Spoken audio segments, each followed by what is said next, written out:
Hi, we're gonna talk about our applications software development plan. For the introduction, traffic congestion has been a persistent societal issue in the Philippines, significantly impacting citizens, emergency personnel, and visitors. Dumaguete City faces this challenge due to the factors such as inappropriate parking, sidewalk vendors, and construction, compounded by insufficient infrastructure, funding, and inadequate government responses. While navigation apps like Google Maps and Waze help mitigate congestion through real-time routing, they rely heavily on user reports and historical data, which can introduce biases and inaccuracies. These apps also fall short in addressing non-recurrent traffic, unexpected events like accidents, weather, and special events that disrupt traffic flow. This project aims to tackle non-recurrent traffic congestion through a short-term traffic forecasting model integrated into a mobile navigation application. Unlike existing apps, this solution will focus specifically on predicting and mitigating non-recurrent traffic effects using advanced techniques like deep neural networks and other machine learning models. Initially limited to Dumaguete City, the project seeks to provide drivers with actionable, accurate forecasts, reducing wasted time and enhancing their commuting experience. The ultimate goal is not to eliminate traffic congestion, as it is inevitable, but to create a tool that significantly alleviates its effects, particularly during unexpected disruptions. And now, let's go to the hardware and software resource requirements. For the operating system, we required Android 7 or later, and for the iOS is iOS 11 or later. And for the processor, minimum of 1.2 GHz. For the memory, minimum of 2 GB RAM, and the recommended is 4 GB or above. And for the storage, at least 32 GB internal storage, and recommended 64 GB or above. And for the network, it is Wi-Fi or 4G or 5G cellular data. Screen resolution is 920 by 1080p. Programming language we used was Python, Kotlin, Java, and MySQL. And now let's go to the work breakdown structure. Work breakdown structure and project schedule and list of phases and activities have the same content, and for a better or clear view, we're gonna look directly at the Table 3 list of phases and activities. We have 9 phases. The first one is project initiation, and the activities under it are define project goals and objectives, identify the stakeholders and needs, assignment of project roles. For the second phase is requirements analysis, and under it is identify user and system requirements, document requirements, and risk assessment and initial design concepts. For the third phase, we have system architecture and design. Under it is design system architecture, creation of wireframes and UI or UX mock-ups, selection of technology stack. And for the fourth phase, we have prototype development. Under it is designing mobile app prototype, develop basic back-end architecture, develop and test the prototype. For the fifth phase, we have the core development and iteration. Under it is refine front-end UI, develop back-end logic, iterative testing, and collection of feedback. And for the sixth phase, we have risk mitigation and system refinement. Under it is address identified risks, optimization, and iterative improvement and user feedback. For the seventh phase, we have the final development and integration. Under it is front-end to back-end integration, system testing, and user acceptance testing. For the eighth phase, we have documentation. It's only have one activity under it, which is create application system documentation. And lastly, the ninth phase, which is deployment, and under it is deploy app for testing, monitoring performance and behavior, and final product feedback and testing. And next, we're gonna go to the table 4, which is the list of activities with its predecessors and duration. When we talk about predecessors, a certain activity cannot advance without its predecessor being finished. So we have the phase project initiation, activities, define project goals and objectives, which its predecessor is none with a duration of 1 day. Next is identify the stakeholders and needs, which its predecessor is define project goals and objectives with a duration of 1 day, and assignment of project roles, which its predecessor is define project goals and objectives which has a duration of 1 day. For the second phase, requirement analysis, activities, identify user and system requirements, which its predecessor is assignment of project roles with a duration of 3 days. Document requirements, which has a predecessor of assignment of project roles, which has a duration of 3 days.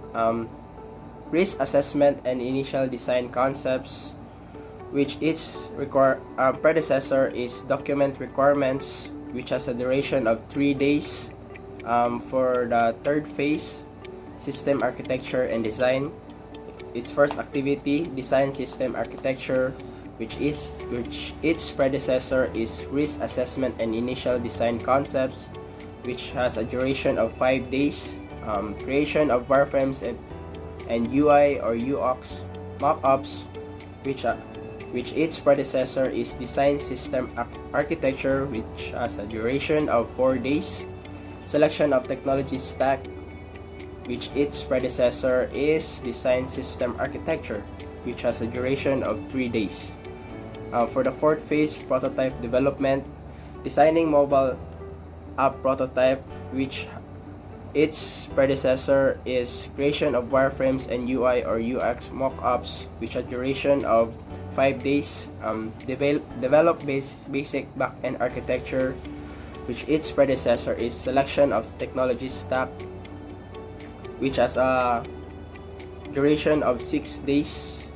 Develop and test the prototype, which has 2 predecessors, which are designing mobile app prototype and develop basic back-end architecture with a duration of 5 days.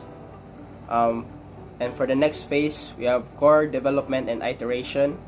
First activity is refine front-end UI, which has 2 predecessors, and these are design system architecture and develop and test the prototype, which has the duration of 3 days. Develop back-end logic, which has 2 predecessors. First is develop basic back-end architecture and develop and test the prototype, which has 6 days duration. Iterative testing and collection of feedback, which has 2 predecessors, refine front-end UI and develop back-end logic, which has the duration of 2 days. For the next phase is risk mitigation and system refinement. For the first activities, we have address identified risks, which has a predecessor of iterative testing and collection of feedback, which has the duration of 2 days.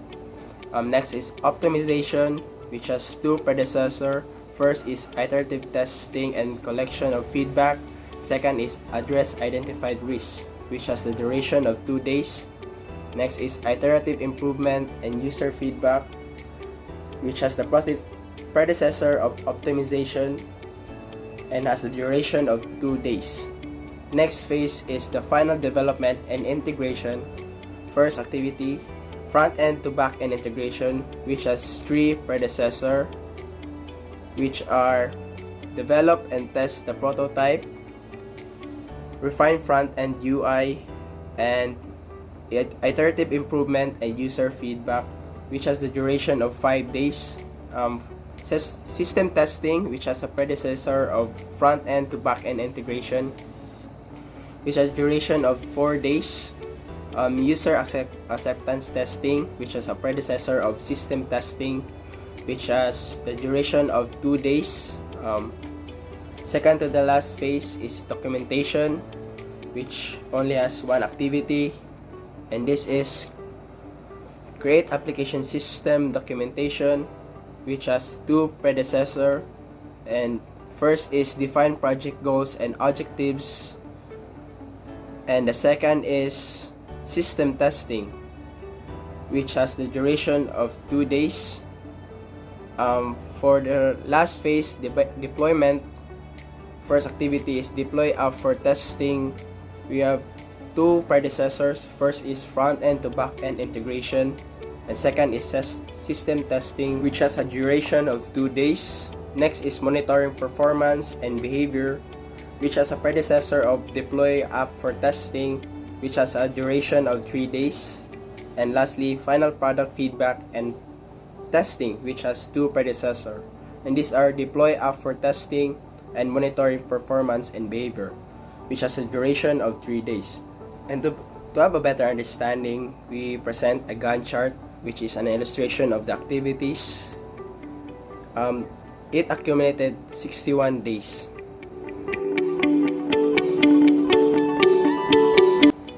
So next is the SRS, or the software requirements specification.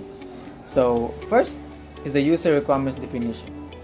This section describes the user's need from a system.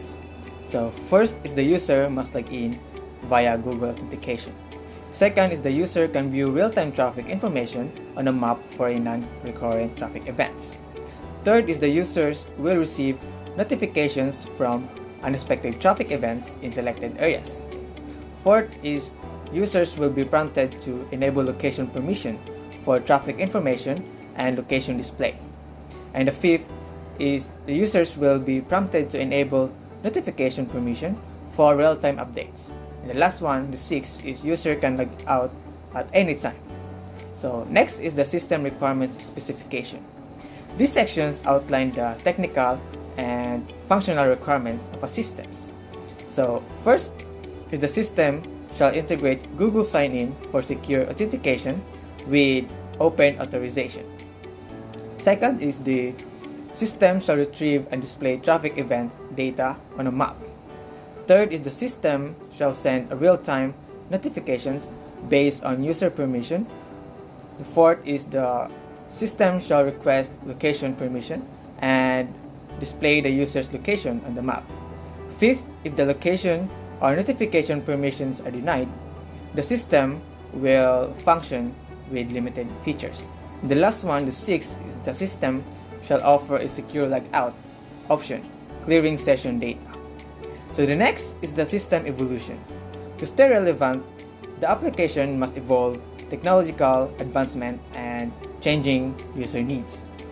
Key potential areas for evolution includes integrating better data sources like satellite, CCTV, current traffic systems for improved traffic event detection and forecasting. Second is using AI for route optimization based on traffic patterns caused by non-recurrent events. Third is integrating with other systems like autonomous vehicles and wearing devices. Fourth is supporting user-driven reports to enhance event detection and responsiveness. And the last one, the fifth, is providing offline access in case of limited or no internet connectivity. So that is for the SRS, or the software requirements specifications. So next is the software test plan, or the STP. The testing approach focuses on component testing, specifically examining the interfaces and functionality of each interactable component in the software. The test will cover the performance of buttons, navigation, elements, map, interactability, traffic outputs, and overall application behavior. The test was conducted over 3 days from December 4 to 6, 2024. Due to time constraints, only one tester was selected to simulate a typical user experience. The tester, who is a daily commuter, was given access to the application on the device and allowed to use it during the testing period. The goal was to assess the app's usability and performance in real world.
let's move to the features of our application. When you open our app, you're greeted with the splash screen of our logo, and then the sign-in screen. Here, users must sign in through the open authorization of their Google accounts.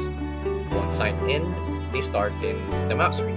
Here, they can interact with the map and zoom only at a set amount, with the map only bounded to Dumaguete City. And they can also rotate the map with 360 degrees of freedom. And in the top right are two buttons, one which centers the map towards the center of the city, and the other which basically locks the map rotation. Now, if we open the navigation drawer and access the list of events, we can see the different kinds of traffic events that can occur.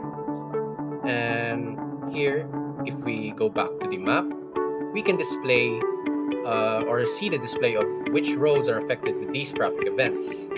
So there are four types of traffic events, which is weather, event, maintenance, and accidents. Now, that was just an example, but we can provide an actual example of an event occurring on the November 4th, 2024, where a civic military parade had occurred in the city. So here we can see what roads will be used in the events, and if we go back, we can also view the source of this views from social media.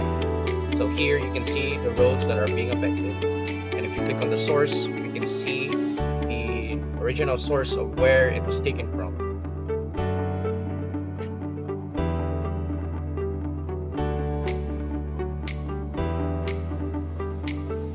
Now, you can also receive real-time updates of road events occurring through notifications. So, once an event occurs, it will immediately reflect in the list as well as on the map. So, once we receive an event, it will be seen by the notifications. And if we go back on the list of events, you can see that there's an immediate reflection. And going back to the maps, you can see the location of where it is happening.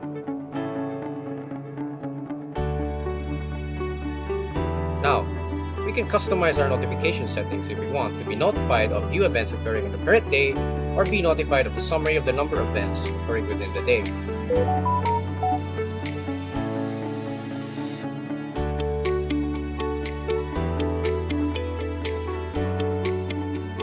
Users can customize the application's permissions, such as notifications and location access, to further enhance app functionality. Once given location access, going back to the map will display the user's device location in the map.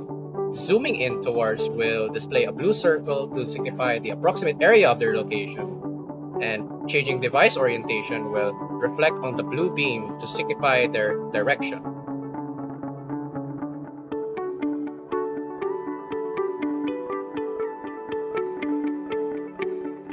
Lastly, here is our About Us screen to showcase the information and objective of this application. Now, once users are satisfied, they can opt to log out of the application and then back to the sign-in screen. That is all.